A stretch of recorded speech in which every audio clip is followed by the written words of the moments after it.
liberty and justice for all! I looked around, right? I looked at all my peers, other places around Texas. A lot of other schools were also doing the walkout, doing the protest. So I was watching all that, and I was like, you know, I feel very adamant about myself. My father's an immigrant from Kenya. You know, I've seen my people get deported, and I feel like when I was reposting, liking these videos, I felt like that wasn't enough, so I felt like I have to start something myself. The initial reaction was, am I being serious? How am I going to do it?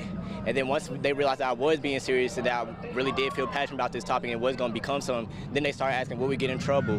What would happen next? And, you know, I stayed in contact with my principals, the local law enforcement, and everything to make sure that this would done well. Nobody got hurt.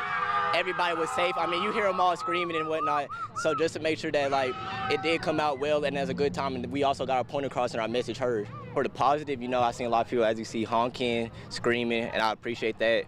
You know, everybody sharing it. And I feel like it really does show, because I feel like once I spoke up to this, about this, a lot of people, they started reposting my videos. Some people came up to me personally, they were like, my uncle got deported, my father got deported. So I feel like a lot of people do have this opinion, but they were just scared to speak up. But once one voice was heard, then they realized it's okay to speak up. There isn't no consequence.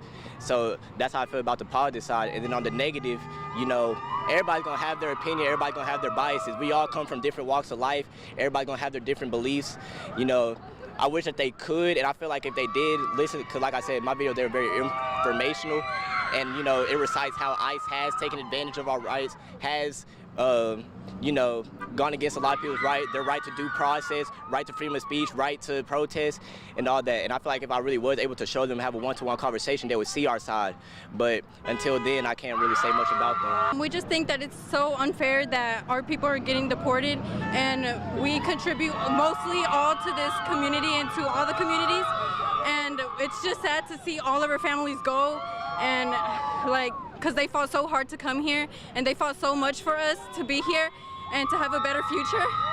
So I think it's not okay that they should be deporting all of us. My cousin just got deported too, and I don't think that's fair at all. He was a really good person to the community, and I don't think this is really fair. I think all rights are human rights, you know. All lives matter, and I think we should stop this. With your cousin being deported, what's your family going through? What's been their reaction since? It's just been really shocking, because we would have never imagined that he would get deported, and especially since they said that they got him off having 5% tint, but it's not really that. Like, I mean, you could have gave him a ticket, and like they could have gave him a ticket, and like, I mean, as he was following the rules, I don't know what else to say. So I just think that was so unfair. We just came out here right now to, you know, spread, like, a little bit goes a long way. A little bit goes a long way. We came to put our word out, you know. Every voice matters. Every voice matters. So we all came out here.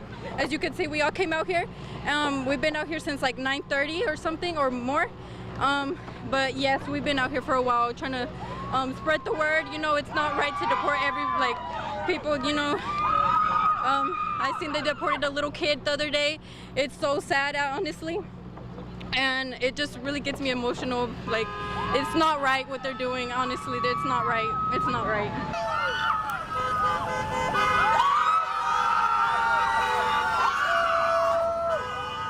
We wanted to protest not necessarily just the existence of ICE itself, but the way that it's been working, the way that they've been doing things. It's the fact that they've been going in and people have been trying to get their citizenship in America and all these different things the legal way, and they've been going to the courthouses, they've been going to all these different places and intercepting that and sending them back to Mexico, wherever it is, without giving them the real chance to do it the proper way. And that's what we're here trying to protest today. And one thing I noticed, you got a diversity of students out here. Does that diversity represent the American people? I think it does. I think just in our school we have a lot of different types of people, and so just by everyone, even white people, all the different types of people showing up, we're showing that this affects a lot more than just the Mexican and Latino American community, and I think that's important to understand. What was your reaction when you found out that that there was a protest walkout plan? I was excited. I've always wanted to do some sort of walkout, some sort of protest to really get that point across, and I was excited to see that people are finally stepping up and doing what needs to be done. The reaction that you're getting from people as they drive by? It's mixed. Sometimes it's happy, sometimes it's good, but sometimes it's rough and we get flipped off or cussed out. But I think the important thing is just to stay positive and do what you know is right.